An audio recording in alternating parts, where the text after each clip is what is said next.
Malapit na ba talagang maabot ni Bitcoin ang $100,000 dahil sa pagpasok ng malalaking institution?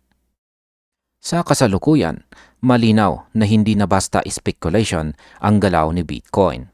Ang pagtaas po niya ng halos 5.59% sa loob ng isang linggo ay may malinaw na pundasyon.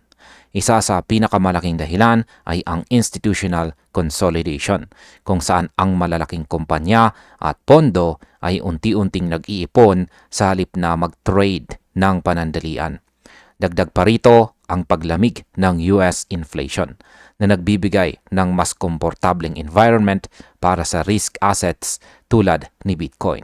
At higit sa lahat, nariyan po ang anticipation sa Digital Asset Market Clarity Act na nagbibigay ng pag-asa ng mas malinaw na regulasyon. Para po sa atin bilang mga traders, mahalagang makita natin si Bitcoin na gumagalaw, hindi dahil po sa hype, kundi dahil sa seryosong macro factors. Bakit po ba napakahalaga ng papel ng mga corporate treasury sa galaw ng presyo? Ang isa po sa pinaka-solidong signal ng lakas ni Bitcoin ay ang pagpasok ng mga corporate treasury. Hindi na ito retail-driven market lamang. Kapag ang mga kumpanya ay gumagamit ng Bitcoin bilang proteksyon laban sa inflation, nagbabago ang supply dynamics. Mas kaunting coin ang gumagalaw sa open market, mas tumitindi ang scarcity. Para po sa atin bilang mga investors, ito ay indikasyon na si Bitcoin ay tinuturing na long-term store of value at hindi lang pang short-term trading. Kapag mas maraming kumpanya ang sumusunod sa ganitong strategy, mas nagiging stable po ang demand. Ito ang klase ng buying pressure na hindi po basta nawawala kahit bumaba ang presyo sa short term. Ano po ang sinasabi ng agresibong galaw ng MicroStrategy tungkol sa kumpiyansa kay Bitcoin? Ang ginawa ng MicroStrategy ay hindi po basta malaking balita. Isa itong malinaw na mensahe ng kumpiyansa. Bumili po sila ng 13,627 BTC na nagkakahalaga ng humigit kumulang $1.25 billion sa presyong halos $91,500 bawat isa. Hindi ito padalos-dalos na desisyon. Ito ay bahagi ng isang long-term financial plan. Kahit pa nagbenta sila ng stocks para punduhan ito, malinaw na naniniwala sila sa mas mataas na valuation ni Bitcoin sa hinaharap. Para sa market, ito ay nagiging psychological support. Kapag may ganitong klaseng buyer, mas nagiging matatag ang ilalim ng presyo. Bakit hindi ito simpleng sugal, kundi isang long-term na diskarte? Maraming nag-aakalang risky ang ganitong galaw. Pero kung susuriin, ito ay isang calculated strategy. Ang personal na investment ng direktor ng MicroStrategy ay nagpapakita ng internal confidence. Dagdag pa rito, ang pagkakaroon nila ng $2.25 billion cash reserve ay indikasyon na handa silang harapin ang volatility. Hindi sila umaasa sa biglaang spike lamang. Ang ganitong uri ng kumpanya ay hindi basta nagpapanic sell. Para po sa atin bilang mga market participants, malagang tandaan na ang mga ganitong entity ay nagiging price stabilizers sa panahon ng correction.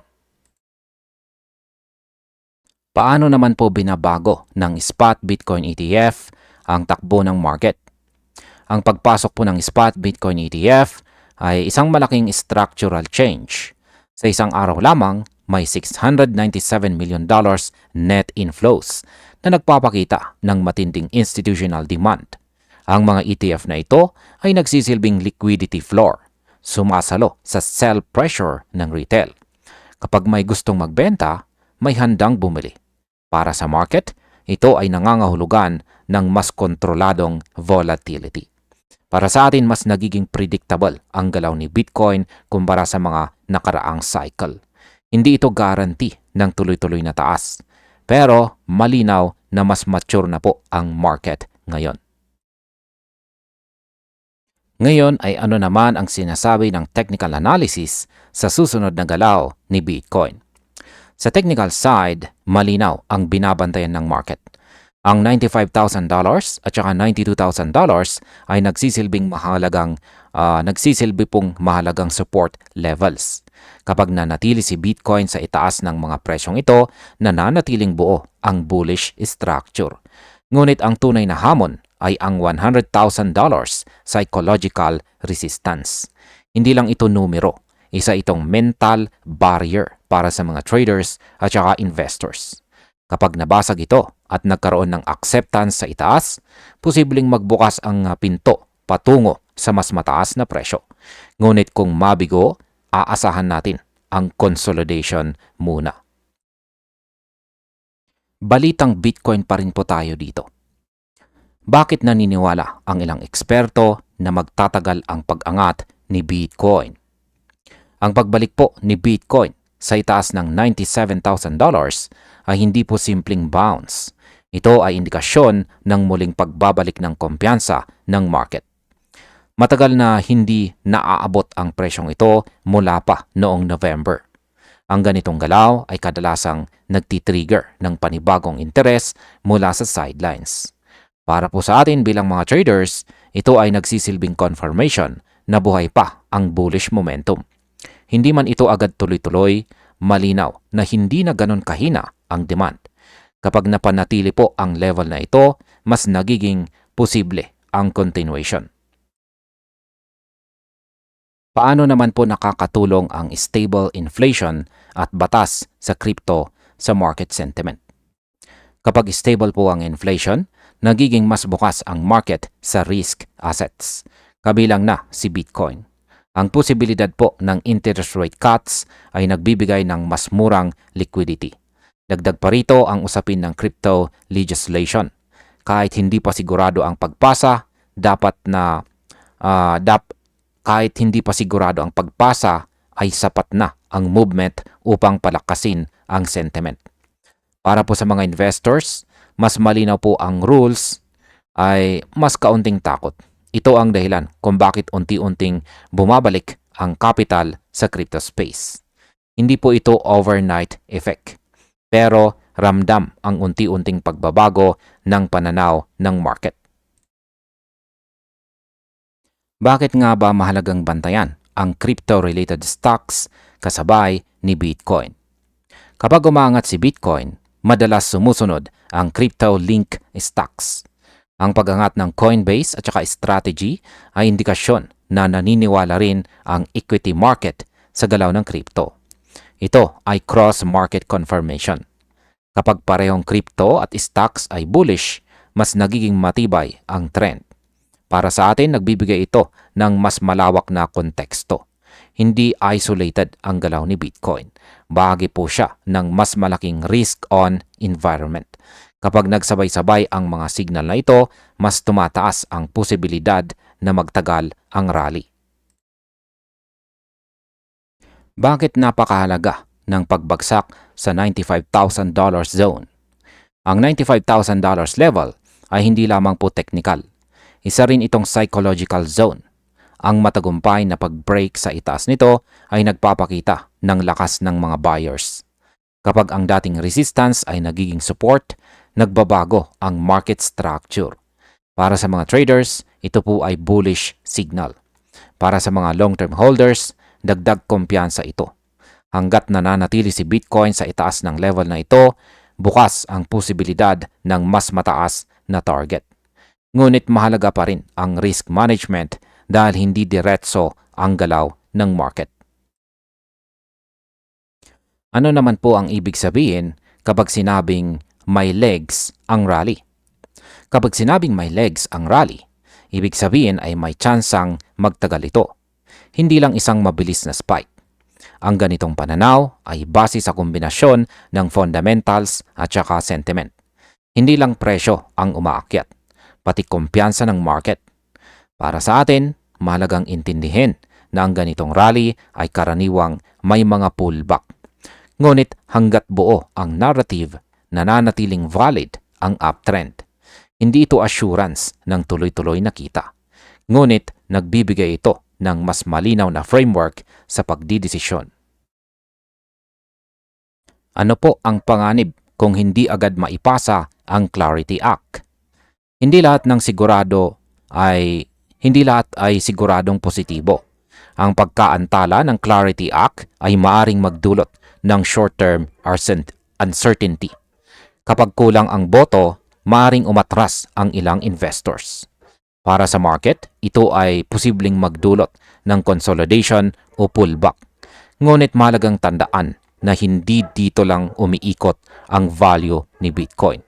Ang institutional adoption at saka macro factors ay patuloy pa rin. Para sa atin, ito ay paalala na ang crypto market ay may halong oportunidad at panganib. Kailangan ng disiplina at tamang pananaw sa bawat galaw. Balitang Bitcoin pa rin po tayo. Kaya bang itulak si Bitcoin lampas $100,000 at hanggang $200,000 ayon sa mga eksperto? Ang biglaang pag-angat ni Bitcoin sa itaas po ng presyong $97,500 ay malinaw na sinyales ng pagbabalik ng agresibong buying interest. Matagal na nanatiling flat ang market matapos ang malakas na sell-off noong October. Kaya ang ganitong galaw ay parang paghinga muli ng market. Hindi agad malinaw ang eksaktong dahilan, pero ang mahalaga ay ang reaksyon ng presyo. Kapag ang isang asset ay mabilis umakyat matapos ang mahabang consolidation, madalas itong nagiging simula ng mas malaking galaw. Para sa atin bilang mga traders, ito ay indikasyon na muling gumigising ang momentum ni Bitcoin. Bakit mahalaga na hindi lang si Bitcoin ang umaangat? Kapag si Bitcoin lamang ang umaakyat, may alinlangan ang market. Pero sa pagkakataong ito, pati si Ethereum at XRP ay sumabay. Ang ganitong broad-based rally ay indikasyon ng mas malusog na market sentiment. Ibig sabihin, hindi lang isang coin ang tinataya ng mga traders. May kumpiyansa sa buong crypto space. Para sa atin, mahalagang bantayan ito dahil ang sabayang pag-angat ay kadalasang nauuna bago ang mas malaking trend. Kapag marami ang nakikisali, mas nagiging sustainable ang galaw kaysa sa isolated pumps lamang. Posible ba talagang maabot ni Bitcoin ang $200,000 sa ganitong ikling panahon? Ang payag po ni Arthur Hayes ay agresibo pero hindi po basta haka-haka. Ang sentro ng kanyang argumento ay ang pagdagdag ng liquidity sa US financial system. Kapag maraming dolyar ang umiikot, natural na tumataas ang halaga ng mga scarce assets tulad ni Bitcoin. Para sa market, ang ganitong narrative ay nagiging gasolina ng optimism. Ngunit para sa atin bilang mga traders, mahalagang ihiwalay ang posibilidad sa kasiguraduhan kung saan ay posible po ang malaking galaw. Ngunit hindi ito diretso at walang volatility sa daan. Paano konektado ang money printing sa pagtaas ng presyo ni Bitcoin? Kapag napagtanto ng market na nadaragdagan ang supply ng dolyar, humihina ang value nito. Dito po pumapasok si Bitcoin bilang alternatibo. Bilang isang asset na may fixed supply, natural siyang nagiging kanlungan laban sa inflation. Kapag mas maraming investor ang nakakaintindi nito, mas tumitindi ang demand. Para sa atin, mahalagang tandaan na ang galaw ni Bitcoin ay madalas pong nakaangkla sa macroeconomics. Hindi lang charts ang usapan. Ito ay laban ng scarcity kontra sa lumalawak na pera. Ano naman ang mga kondisyong kailangang matupad para sa mas mataas na presyo? Ayon po kay Matt Hugan, hindi sapat ang hype lamang. Kailangang maiwasan ang biglaang crush. Kailangang maipasa ang Clarity Act at kailangang manatiling malakas ang stock market. Kapag nagsabay-sabay ang mga kondisyong ito, nagiging paborable ang environment para kay Bitcoin. Para sa atin, malinaw po ang mensahe. Ang market ay umaasa hindi lamang po sa crypto factors, kundi pati sa broader financial stability. Kapag nag-align ang lahat, mas tumataas ang tsansa ng mas malaking breakout. Gaano po ba kalaki ang panganib na dulot ng mga whales? Kahit bullish po ang outlook, hindi nawawala ang panganib. Ang mga whales ay may kakayahang baguhin ang takbo ng market sa isang galaw lamang. Kapag nagbenta po sila sa maling oras, maring bumagsak ang presyo. Para sa atin, ito po ay paalala na hindi sapat ang optimism. Kailangan po ng tamang risk management. Ang crypto market ay kilala sa biglaang pagbabago. Kaya kahit may potensyal po sa itaas, laging may bantang correction sa ibaba. Nanganganib ba si Bitcoin na bumagsak sa ilalim ng $96,000 dahil sa global tensions? Ang pananatili po ni Bitcoin sa itaas ng $96,000 ay isang test ng lakas. Matapos ang mabilis na rally, normal ang consolidation. Ang mahalaga ay hindi agad bumibitaw ang presyo. Para sa market, ito ay indikasyon na handa si Bitcoin na magpahinga bago ang susunod na galaw. Para sa atin, ito ay sinyales na may mga buyers na handang sumalo. Hanggat nananatili ang level na ito, hindi pa nasisira ang bullish structure. Paano nga ba naaapektuhan ng global risk sentiment ang crypto market? Kapag nagiging maingat po ang global markets, ramdam ito pati sa crypto. Ang pagbaba ng oil, metals at saka equities ay indikasyon ng pag-iingat ng mga investors. Kahit si Bitcoin ay hindi immune, ngunit sa pagkakataong ito, nanatili siyang matatag. Para sa atin, mahalagang maintindihan na ang crypto ay bahagi ng mas malaking financial ecosystem. Kapag humina po ang risk appetite, kadalasang nagko-consolidate muna ang presyo bago po magdesisyon ang market. Ano ang sinasabi ng pag-angat ng kabuuang crypto market value? Ang pagtaas po ng total crypto market value sa $3.25 trillion ay indikasyon ng malawakang participation. Hindi lang si Bitcoin ang gumagalaw. Ibig sabihin, may kapital na pumapasok sa buong ecosystem. Para sa market, ito ay sinyales ng muling pagbabalik ng kumpiyansa. Para sa atin, mahalagang bantayan kung mapapanatili ito. Kapag nag-stall ang ibang coins, maaaring sinyalis ito ng pahinga bago ang susunod na galaw. Bakit po ba mahalaga ang pagbabago sa Market Sentiment Index? Ang pag-akyat ng Sentiment Index sa 48 ay nagpapakita ng pagbawas ng takot.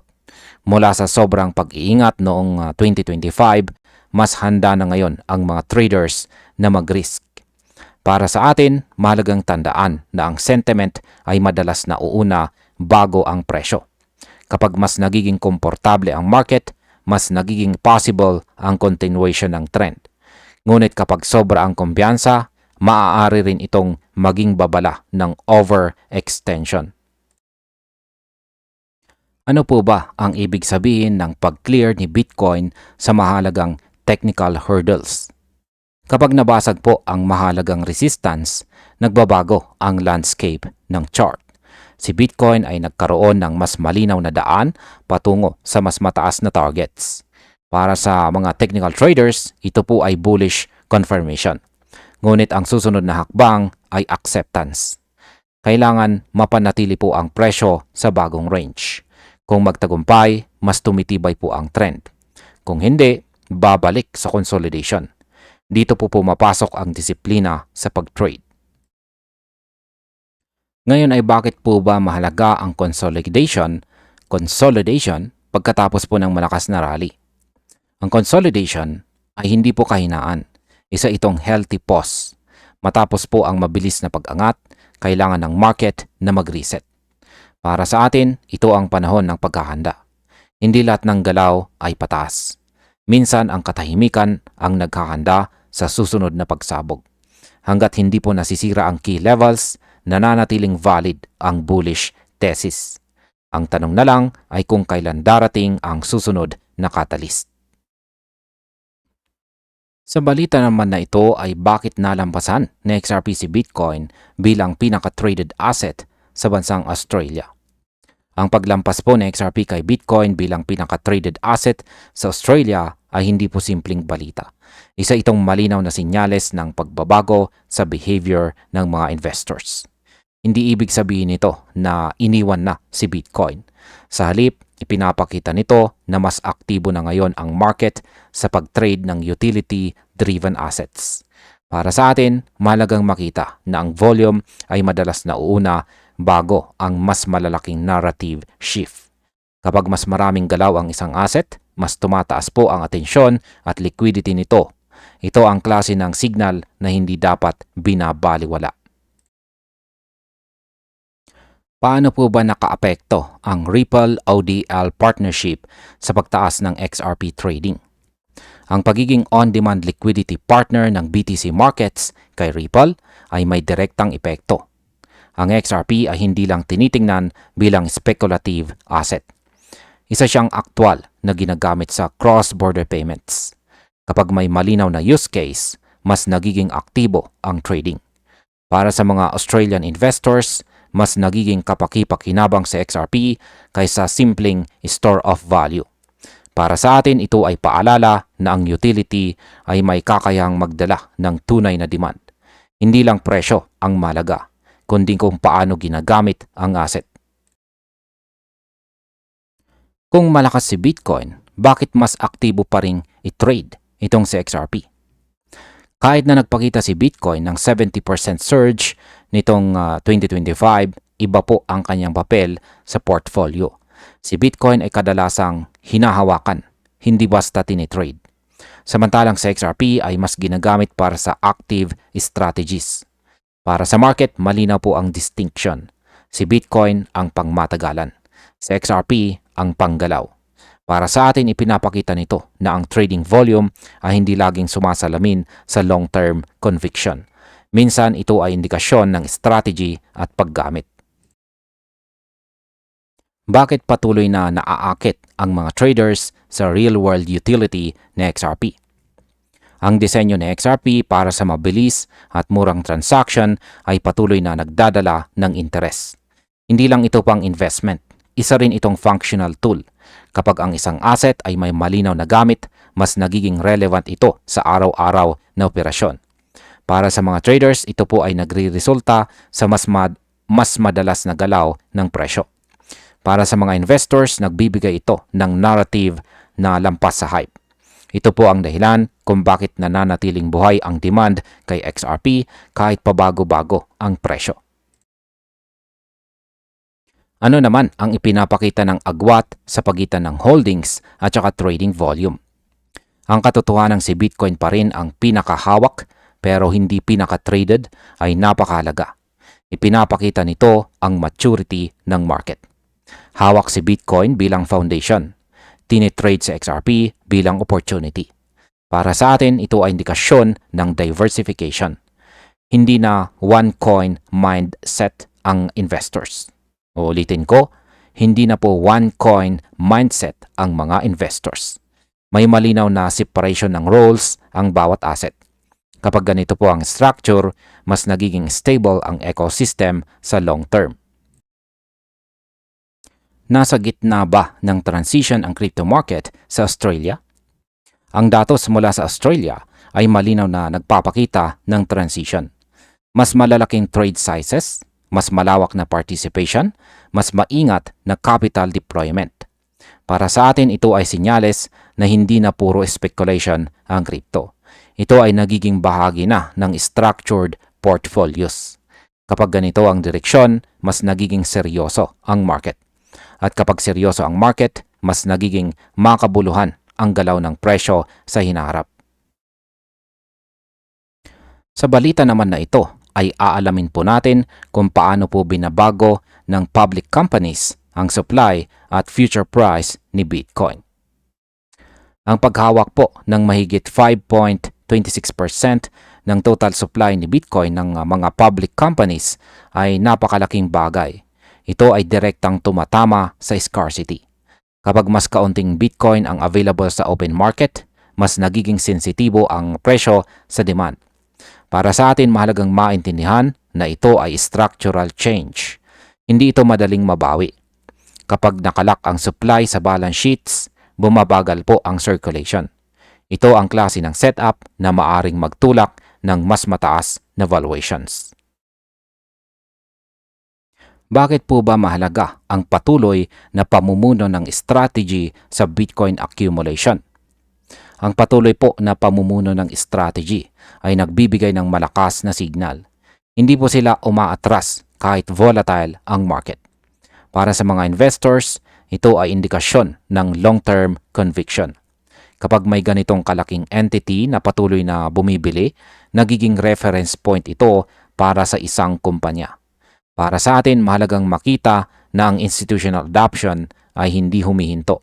Sa halip, lalo pa itong lumalalim. Ito ang klase ng demand na mahirap kontrahin ng short-term selling.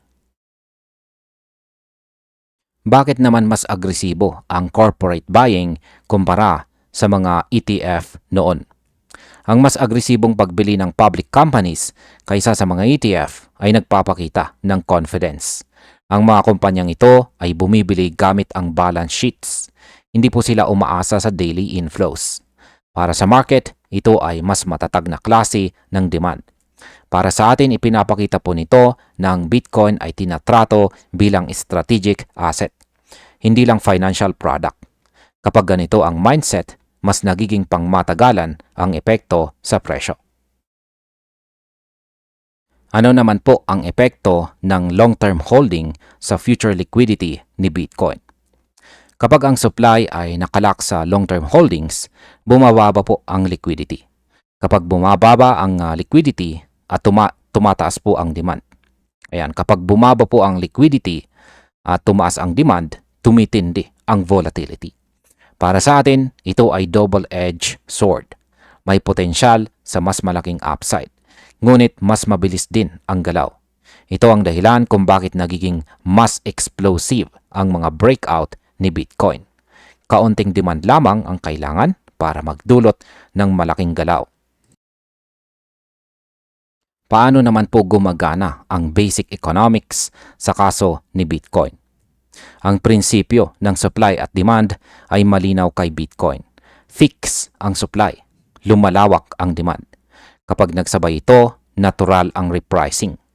Para sa atin, ito ang pinakapangunahing thesis kung bakit nananatiling bullish ang marami. Hindi ito garantiya, ngunit ito ay mathematical pressure.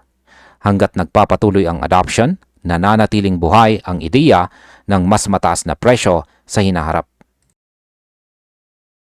Bakit po ba mahalagang manatiling realistiko kahit bullish ang outlook? Kahit malakas po ang fundamentals, nananatiling volatile si Bitcoin. Walang kasiguraduhan sa market. Para sa atin, ito ay paalala na ang disiplina ang pinakamahalaga. Hindi po sapat ang narrative. Kailangan ng risk management. Ang kaalaman sa panganib ang siyang nagtatakda kung sino ang nagtatagal sa market. Sa huli, ang tamang balanse ng optimism at realism ang tunay na edge. At ayan, balitang Shiba Inu at Bitcoin naman po tayo rito. Sino ba talaga ang mas may tsansang lumikha sa kanila ng bagong mga milyonaryo? Yan, kung titignan po natin ang datos, malinaw na hindi pantay ang galaw ni Bitcoin at ni Shiba Inu sa nakalipas na 2 taon. Si Bitcoin ay umakyat ng higit 120%, habang si Shiba Inu ay bumaba pa ng halos 10%. Para po sa atin bilang mga traders at investors, ito ay senyales na may structural advantage si Bitcoin na wala si Shiba Inu. Hindi lang ito simpleng hype cycle.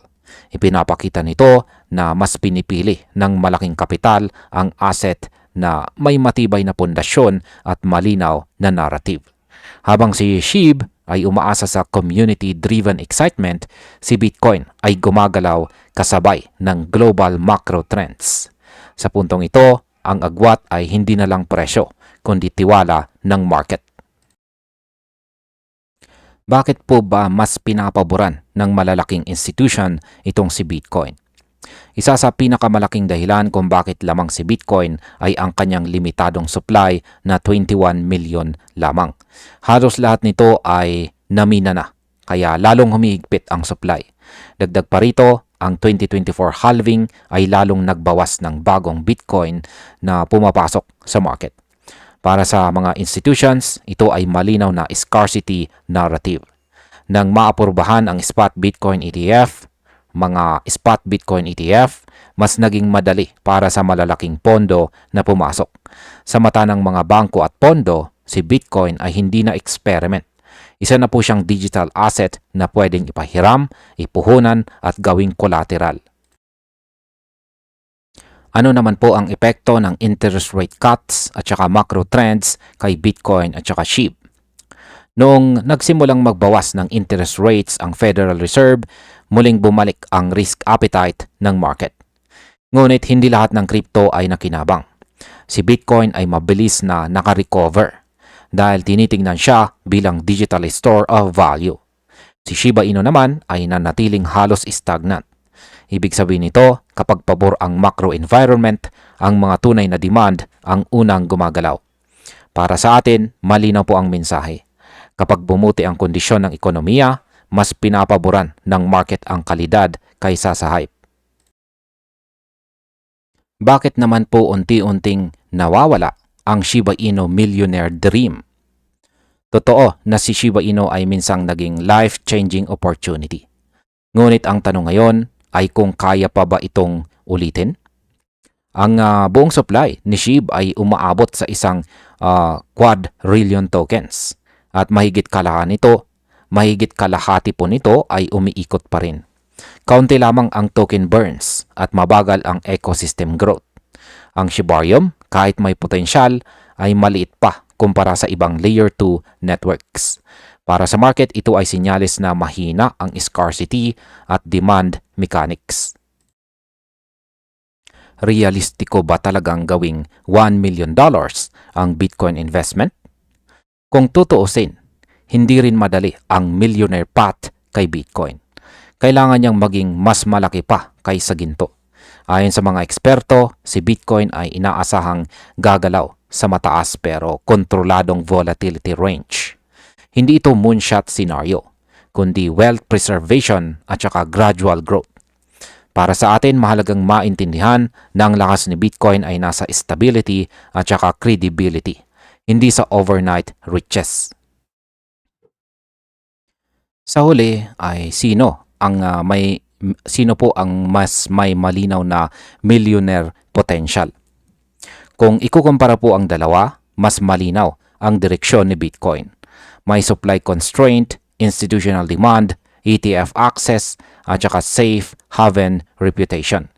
Si Shiba Inu naman ay hirap mag-stand out sa siksik na altcoin market. Hindi ibig sabihin nito na wala na siyang tsansa, ngunit mas mataas ang risk. Para po sa atin, bilang mga investors, ang tanong ay hindi lang kung sino ang tataas, kundi sino ang may mas matibay na dahilan para umangat. Sa balita naman na ito, ay ang Crypto Fear and Greed Index ay sinyalis ba ito ng bagong market phase?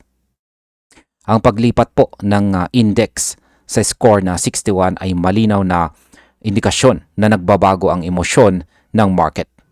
Mula po sa takot, unti-unti itong napapalitan ng kumpiyansa. Para sa atin, ito ay mahalagang signal. Kapag greed ang nangingibabaw, mas nagiging agresibo ang mga traders. Ngunit kasabay nito, tumataas din ang risk ng overconfidence.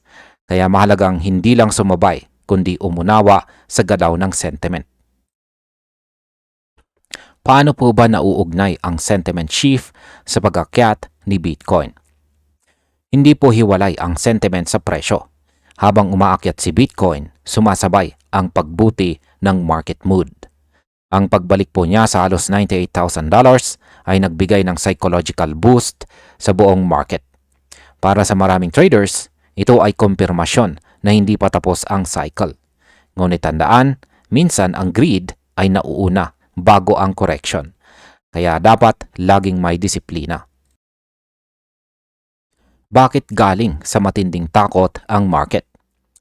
Noong nagkaroon po ng $19 billion na liquidation, bumagsak ang kumpiyansa ng market. Marami pong retail traders ang matras. Umabot pa sa extreme fear ang index sa mga sumunod na buwan. Ito ang yugto kung saan nangingibabaw ang takot kaysa sa logic. Para sa mga bihasang investors, ang ganitong panahon ay madalas oportunidad na nakadisguise bilang panic. Ayan, ito ay madalas na mga opportunity na nakadisguise bilang panic. Paano naman po ginagamit ng mga traders ang Fear and Greed Index? Ang index ay hindi po crystal ball. Isa lamang itong sentiment tool. Kapag sobra ang fear, kadalasan ay undervalued ang assets. Kapag sobra ang greed, maaring overextended na ang presyo. Para sa atin, mahalagang gamitin ito kasabay ng technical at saka fundamental analysis. Hindi po sapat ang emosyon lamang sa pagdidesisyon. Ngayon ay bakit po ba positibo ang pagbawas ng mga Bitcoin holders? Sa unang tingin, mukhang masama ang pagbaba ng mga holders. Ngunit ayon po sa data, ito ay healthy sign. Kapag umaalis ang impatient retail, mas natitira ang mga long-term holders. Dagdag pa rito, bumaba ang supply sa mga exchanges. Ibig sabihin, mas kaunti ang handang magbenta agad. Para sa market, ito po ay bullish structural signal. Ngayon ay ano po ba ang dapat nating gawin bilang mga traders sa panahong ito? Sa ganitong yugto, mahalaga po ang strategic patience. Hindi lahat ng greed phase ay tuloy-tuloy ang rally. Para sa atin, dapat malinaw po ang risk management. Alamin kung kailan papasok at saka lalabas. Ang sentiment ay gabay, hindi po utos. Ang panalo sa crypto ay para sa may plano, hindi lang may lakas ng loob. Balitang Solana naman po tayo. Ang Solana Mobile ay meron pong airdrop. Ayan. Airdrop lang ba ito o simula ng mas malaking ecosystem play? Kaya bakit po ba malaking balita ang 1.8 billion SKR airdrop ng Solana Mobile? Sa unang tingin, ang 1.8 billion SKR airdrop ay parang simpleng reward lamang. Ngunit sa mas malalim na pagsusuri, ito ay isang strategic distribution move ng Solana Mobile. Mahigit 100,000 users at developers ang direktang makikinabang dito. Para sa market, mahalaga ito dahil ang token ay hindi lang napunta sa iilang whales. Ibig sabihin, mas malawak po ang community ownership. Kapag mas distributed ang token, mas nagiging stable ang ecosystem sa long term. Para po sa atin bilang mga investors, ito ay indikasyon ng ecosystem first mindset.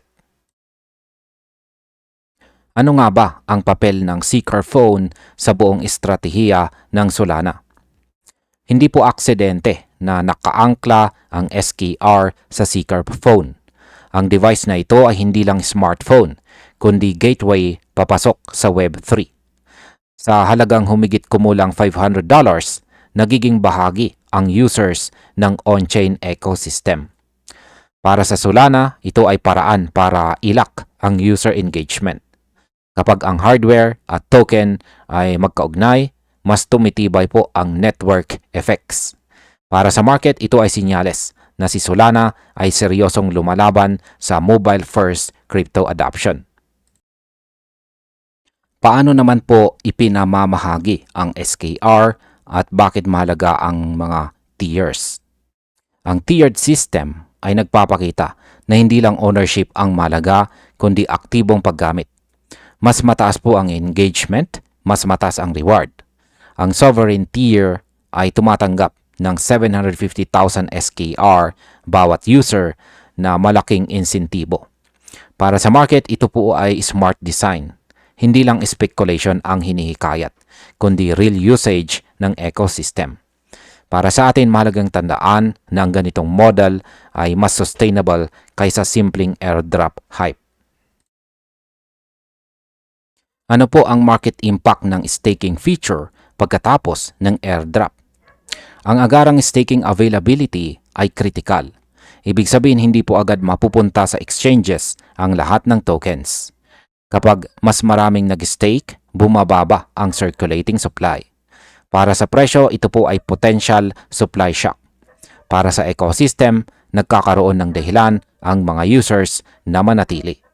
Para sa atin, ito po ay indikasyon na ang SKR ay idinisenyo para sa long-term participation, hindi lang mabilisang bentahan.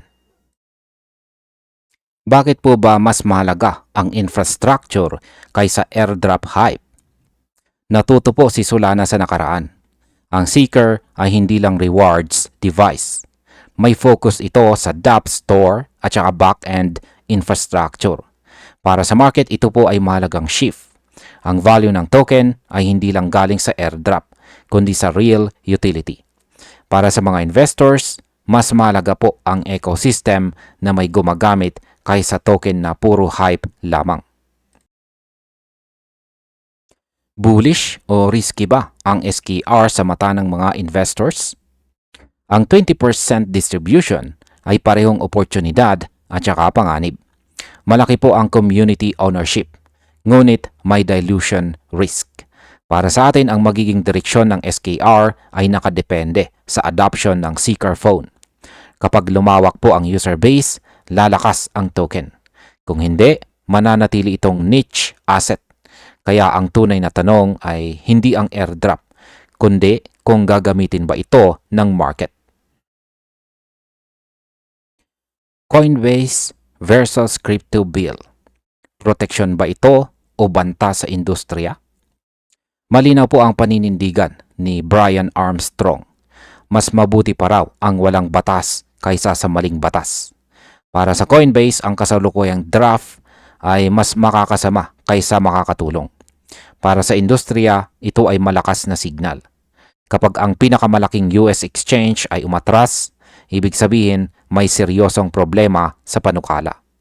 Para sa atin, ito ay paalala na ang regulasyon ay maaring maging double-edged sword. Ano ang mga pinakamabigat na issue sa draft bill ayon sa Coinbase?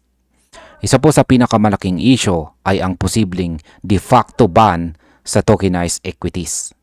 Dagdag pa rito ang mahigpit na restriction sa DeFi. Ayon kay Armstrong, binibigyan nito ang gobyerno ng sobrang access sa financial records. Para sa mga users, ito ay malinaw na privacy risk. Para sa market, ang ganitong approach ay maaring magpabagal ng innovation. Paano maaapektuhan ang DeFi at saka stablecoins kapag naipasa ito?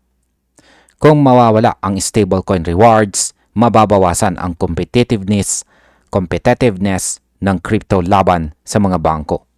Para sa mga users, mas kaunting dahilan para lumipat. Ayon sa banking lobby, may panganib ng deposit flight. Ngunit para sa crypto industry, ito ay natural na competition.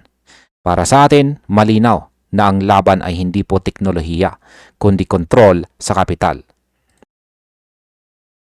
Ngayon ay bakit hati ang opinyon ng crypto industry sa isyong ito? Meron pong mga naniniwala na kailangan talaga ng market structure. Ngunit ang tanong ay anong klase ng structure? Ang ilan ay takot na masyadong pabor sa tradisyonal na sistema ang bill. Ang iba naman ay umaasang maaayos pa ito sa markup process. Para sa atin, mahalagang bantayan kung sino ang tunay na makikinabang. Ano po ang papel ng bank lobby sa usaping ito? Ayon po sa Coinbase, malakas ang impluwensya ng bank lobby. Layunin nilang protektahan ang incumbency. Para sa crypto, ito ay hadlang sa innovation. Para sa mga consumers, mas kaunting pagpipilian. Para sa market, ang ganitong tensyon ay magdidikta ng direksyon ng adoption sa US. Ngayon ay may pag-asa pa ba ang maayos na crypto regulation? Sa kabila ng lahat, nananatiling optimistiko ang ilang mga leaders. May proseso pa ng markup at saka revision.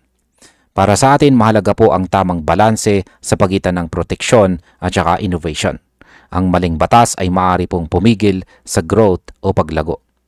Ngunit ang tamang framework ay maaaring maging malaking panalo para sa buong industriya. Balitang Shiba Inu po tayo ulit. 652 billion SHIB sa isang araw. Babala ba ito o tahimik na paghahanda? Sa unang tingin, nakakagulat po ang 652 billion SHIB transfers sa loob lamang ng 24 oras. Para sa marami, agad itong nagmumukhang panic o whale manipulation. Ngunit kung titingnan po ang on-chain data, hindi ito simpleng sell-off. Ang ganito pong klaseng galaw ay kadalasang sinyalis ng malawakang repositioning. Ibig sabihin may mga holders na nag-a-adjust ng exposure. Para sa atin bilang mga traders, mahalagang huwag agad mag-assume ng direksyon. Ang volume ay indikasyon ng interest, hindi agad ng trend. Bakit sabay na tumaas ang exchange inflows at saka outflows? Kapag sabay na tumataas ang inflows at saka outflows, nangangahulugan ito ng magkakaibang intensyon ng market participants. May mga naglalabas ng SHIB para i-hold. Mayroon ding nagdadala sa mga exchanges para magbenta o mag-trade. Para sa market, ito ay sinyalis ng indecision. Walang dominant force na bullish o bearish. Para sa atin, ito po ay paalala na ang market ay nasa waiting phase. Ano po ang ipinapahiwatig ng bahagyang pagtaas ng exchange reserves? Ang bahagyang pagtaas ng reserves ay nagpapakita na may liquidity na naghihintay gumalaw. Hindi ito agresibong dumping, ngunit hindi rin ito malinaw na accumulation. Para sa market, ito po ay neutral stance. Para sa mga traders, delikado ang pumasok ng walang kumpirmasyon. Ang ganitong setup ay kadalasang nauwi sa big move kapag bumalik ang conviction. Ano naman po ang ipinapakita ng presyo ni SHIB sa gitna ng galaw na ito? Ang galaw ng presyo ni SHIB ay sumasalamin sa kalituhan ng market. Umangat po siya mula sa support, ngunit humina malapit sa resistance. Hindi sapat ang momentum para tuluyang mag-breakout. Ang RSI ay nasa gitna. Para sa atin, ito ay indikasyon ng pause bago ang desisyon. Ang market ay naghihintay ng malinaw na signal bago kumilos. Bakit mataas pa rin ang volatility risk ni SHIB? Kapag maraming malalaking galaw sa blockchain, tumataas ang volatility risk. Isang balita o breakout lang ay pwedeng magsindi ng mabilis na galaw.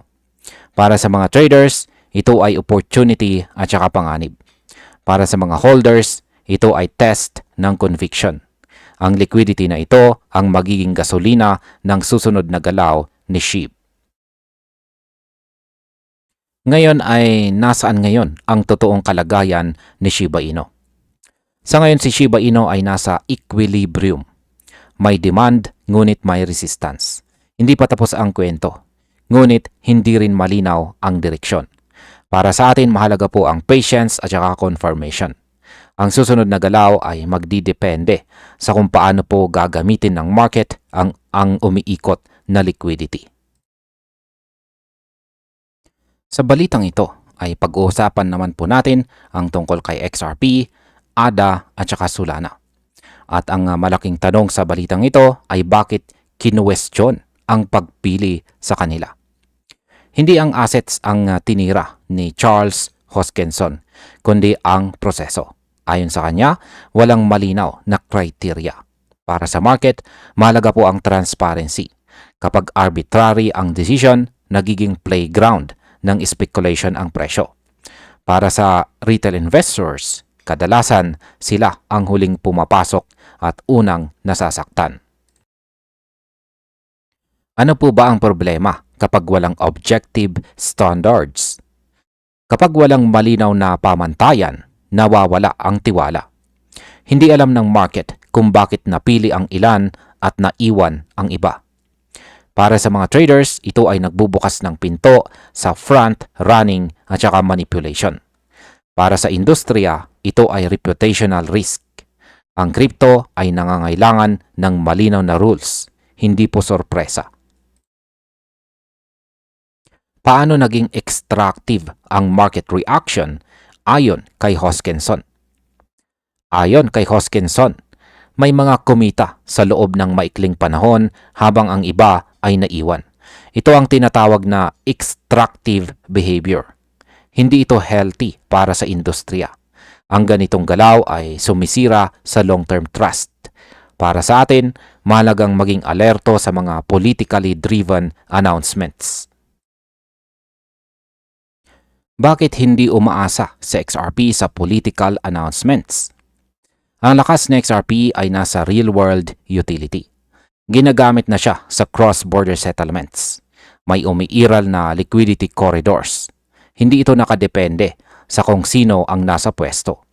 Para sa market, ito ang kaibahan ng hype-driven at saka utility-driven assets.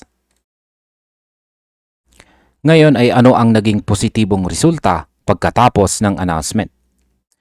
Sa kabila ng kontrobersiya, may positibong kinalabasan. Ang pagbasura sa mga enforcement cases ay nagbigay luwag sa industriya. Ang Spot XRP ETF ay malaking hakbang. Para sa mga investors, ito ay legitimization signal. Ang maingay na simula ay nauwi sa mas maayos na istruktura. At hanggang dito na lamang po tayo sa video na ito mga ka-crypto. Maraming salamat sa panunood.